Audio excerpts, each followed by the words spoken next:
एक महाराज जी वृंदावन में थे, तो वो रोज शाम को प्रवचन करते थे। तो एक दिन प्रवचन करते हुए ठाकुर जी के रूप का वर्णन कर रहे थे। बोले ठाकुर जी भांडीर वन में गैया चराने जाते हैं, पीताम्बरी पहन करके जाते हैं, मोर मुकुट पहनते हैं, कानों में ऐसे कुंडल पहनते हैं, आदि आदि सब रूप का वर्णन कर रहे थे।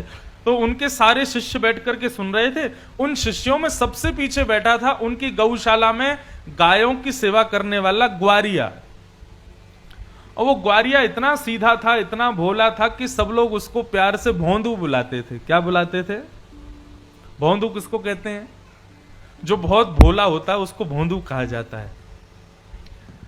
तो गुरुदेव तो प्रवचन करते थे, लेकिन भोंदू जो था ना, उसको ऐसा लगता था कि गुरुजी कोई 2-3 हजार साल पुरानी कथा नहीं सुना रहे हैं, शायद रोज ऐसी लीला होती है वृंदावन में और गुरुजी हमारे उसी को सुना रहे हैं। आज जब गुरुजी ने बताया भांडीर वन में ठाकुर जी गैया चराने के लिए जाते हैं, भोंदू ने जैसे ही सुना, सुन करके भोंदू को लगा मैं भी तो भांडीर वन जाता हूं गैया चराने। अरे उसी भांडीर वन में मैं भी गैया चराने जाता हूं और गुरुजी बता रहे हैं उसी भांडीर वन में ठाकुर जी गैया चराते हैं, लेकिन मुझको तो कभी दिखे नहीं। शायद मैंने कभी ध्यान नहीं दिया होगा। अब गुरुजी ने बता दिया, अब कल से भांडीर वन जाऊंगा तो वहां खोजूंगा, ठाकुर जी भी आते हैं, गुरुजी बता रहे हैं। उसका इतना विश्वास गुरुजी की बात पर कि उसको लगा कि ठाकुर जी आज भी आते हैं भांडीर वन। अगले दिन गैया चराने के लिए भांडीर वन गया, तो भांडीर वन में गैया सब घूमने लगी और वो यत्र तत्र सर्वत्र वृक्षों के नीचे, सघन कुंजों में, जंगलों में जाके ठाकुर जी को खोजने लगा। गुरुजी हमारे झूठ नहीं बोलते, गुरुजी सही बोल रहे हैं, यहीं पर गैया चराने आते हैं ठाकुर जी। अरे मैं ही अभागा हूं, मैं ही ठाकुर जी को नहीं देख पा रहा, लेकिन ठाकुर जी यहीं कहीं होंगे। अब उसका इतना भोलापन, इतना सीधापन, वो सब जगह ढूंढ रहा था ठाकुर जी को, तो ठाकुर जी से रुका नहीं गया।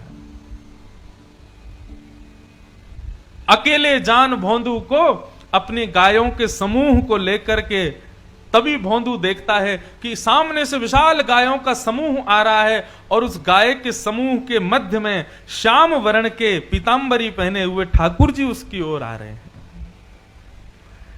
ठाकुर जी को अपनी ओर आते देख भोंदू तो नाचने लगा, निमग्न हो गया, भाव में भर गया। कटाक्ष नेत्र ठाकुर जी के, सुंदर कपोल, मधुर मुस्कान, घुंघराले केश, मोर मुकुट सिर पर, पीतांबरी पहने हुए, चंदन की सुगंधी महकते हुए ठाकुर जी गैया चराते हुए आ रहे हैं। भोंदू ने जैसे ही उसको देखा निमग्न हो गया। ठाकुर जी आकर के भोंदू के पास बैठ गए। अब भोंदू और ठाकुर दोनों एक दूसरे को देखें। भोंदू बोला, आप वही श्याम सुंदर हो ना जिनके बारे में हमारे गुरुजी सुनाते हैं? ठाकुर जी बोले, हाँ हम वही श्याम सुंदर हैं। बोले, अच्छा, हमारे गुरुजी आपके रूप का वर्णन करते हैं तो लगता है आप कितने सुंदर होंगे, लेकिन आज आपको देखकर के ऐसा लग रहा है कि हमारे गुरुजी जो बताते हैं उससे लाख गुना ज्यादा सुंदर हो आप। बड़े प्यारे हो ठाकुर जी। ठाकुर जी बोले, अब केवल बात ही बनाते रहोगे, कुछ खिलाओगे पिलाओगे भी हमको? भोंदू बोला, आप मेरे हाथ का खाओगे? बोले, हाँ हाँ हम खाएंगे, तुम खिलाओ। तो भोंदू पोटली में बांध के 2-4 रोटी ले गया था, ठाकुर जी के सामने प्रस्तुत कर दी। ठाकुर जी ने प्रेम से पाया। अब सारी रोटी भोंदू की खा गए और फिर भोंदू से बोले, और खिलाओ। भोंदू बोला, ये मैं तो 2 ही रोटी लाया था, इससे ज्यादा मैं खाता नहीं हूं। ठाकुर जी बोले, कल से और रोटी लाना, हमको भूख लगती है। और ठाकुर जी अपनी गैया लेके चले गए, भोंदू अपनी गैया लेके चला गया। भोंदू को लगा ठाकुर जी ऐसे ही आते हैं, सबसे मिलते हैं, वो तो मेरा ही दुर्भाग्य था जो इतने साल बाद मुझको मिले हैं। भोंदू ने आकर के किसी को कुछ नहीं बताया, उसने गुरुजी से भी कोई चर्चा नहीं की।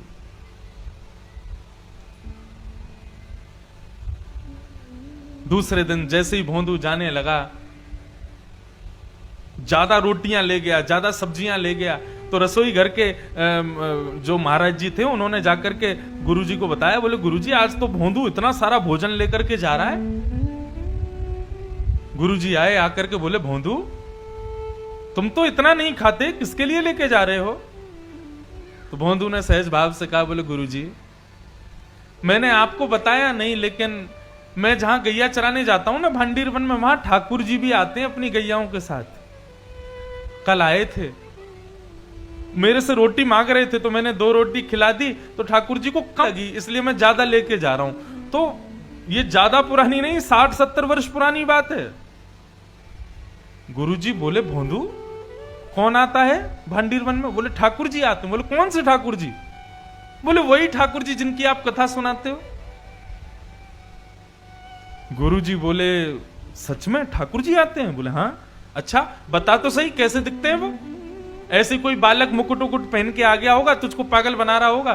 बोले नहीं गुरुजी, मैं बताता हूं ना, बिल्कुल कमल जैसे उनके नेत्र हैं, जब वो मुस्कुराते हैं तो ऐसा लगता है मोतियों जैसे उनके दांत हैं, कानों में ऐसा कुंडल पहनते हैं, और गुरुजी सबसे बड़ी बात, वे जब चलते हैं ना तो वो बाकी अदा से चलते हैं, और उनके पैर जब पृथ्वी पर पड़ते हैं ना, उसके बाद जब जैसी पैर हटाते हैं तो पृथ्वी पर एक अद्भुत सी सुगंधी सी उगने लगती है, एक अद्भुत सा दृश्य प्रकट हो जाता है पृथ्वी पर।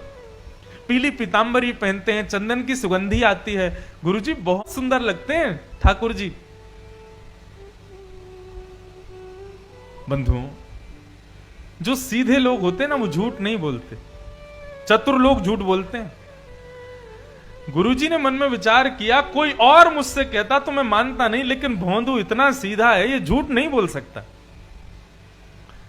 भोंदू के मुख से ठाकुर जी के बारे में सुनकर के गुरुजी के नेत्र सजल हो गए, और वे कहने लगे, भोंदू आज ठाकुर जी आएंगे मिलने के लिए? बोले हाँ आएंगे गुरुजी। तो बोले आज जब ठाकुर जी आए ना तो ठाकुर जी से कहना कि तुम्हारे गुरुजी ने उनको बुलाया, उनको यहां लेकर के आना, यदि आ जाएं तो। बोले अरे गुरुजी मैं लेके आऊं उनको? बोले हाँ तुम लेके आना। अब भोंदू को यहां भी ये लग रहा है कि गुरुकुल में इतने सारे चेले पढ़ते हैं गुरुजी के, मेरे से भी ज्यादा विद्वान चेले रहते हैं, गुरुजी किसी को भी कह सकते थे कि ठाकुर जी को ले आओ, लेकिन मुझसे ही क्यों कहा? उसको अब भी ये विश्वास नहीं हो रहा कि ठाकुर जी केवल उसी से मिलते हैं। उसको लगा सबसे ही मिलते होंगे, लेकिन गुरुजी ने मेरे को योग्य जान के मुझसे कहा कि ठाकुर जी को लेके आना। भोंदू तो नाचता गाता हुआ पहुंच गया भांडीर वन। जैसे ही ठाकुर जी आए, ठाकुर जी आके बोले, अरे भैया भोंदू जल्दी रोटी खिला। अब भोंदू तो तैयारी करने लगा, पत्तल में रोटी रखने लगा, गुड़ रखने लगा, अचार रखने लगा, दही रखने लगा, और रखते रखते बोलने लगा, ठाकुर जी आज एक प्रार्थना करूं? बोले हाँ बोलो। बोले हमारे गुरुजी आपसे मिलना चाहते हैं, आप हमारे साथ आज हमारे गुरुकुल चलोगे?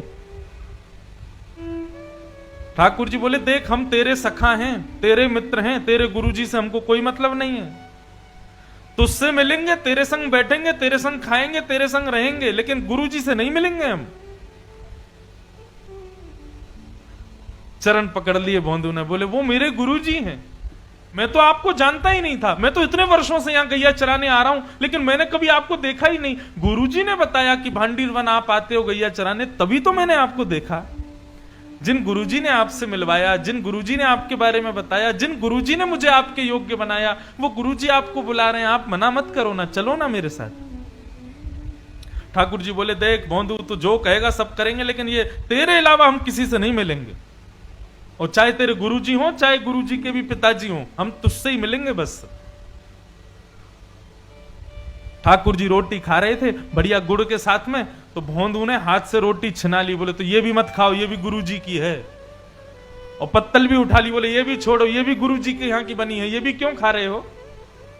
और सुनो ठाकुर जी, आपको मुझसे ही मिलना है, मेरे अलावा किसी से नहीं मिलना, तो मेरी भी वचन सुन लीजिए, मुझे इस योग्य गुरुजी ने बनाया, और यदि गुरुजी से नहीं मिलोगे तो कल से यहां मत आना, मैं भी आपसे नहीं मिलूंगा।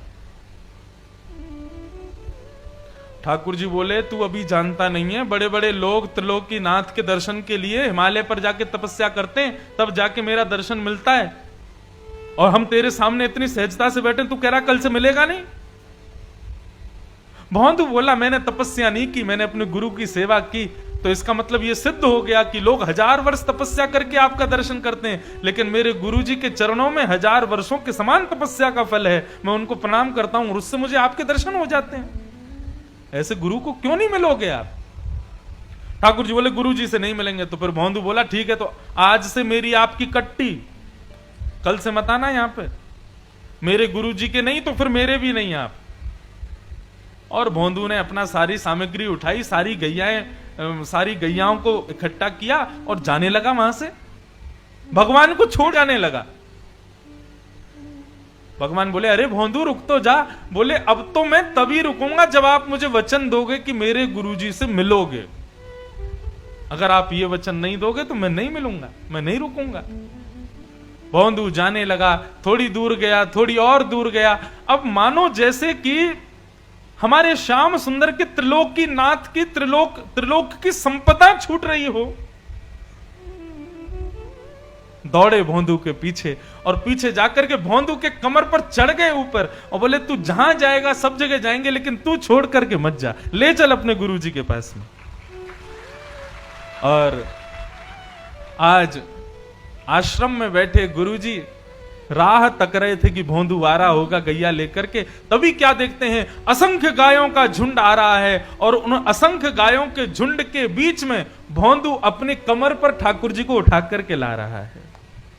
ये दृश्य देखते ही जो गुरुजी थे वे तो मूर्छित हो गए और जब होश में आया तो नंद नंदन को सामने देखा। उठते ही जैसे ही ठाकुर जी को देखा, ठाकुर जी को प्रणाम नहीं किया, पहले भोंदू को प्रणाम किया। बोले तेरी भक्ति को प्रणाम करता हूं भोंदू, तेरी इतनी सरलता, इतनी सहजता, इतनी कोमलता कि तेरा नाम भी कोई तेरे को नहीं बुलाता, सब तेरे को भोंदू भोंदू बुलाते, इतना सीधा है तू। आज तेरे वशीभूत होकर के त्रिलोक की नाथ मेरे आश्रम चल के आए हैं। ये सत्य घटना है वृंदावन की।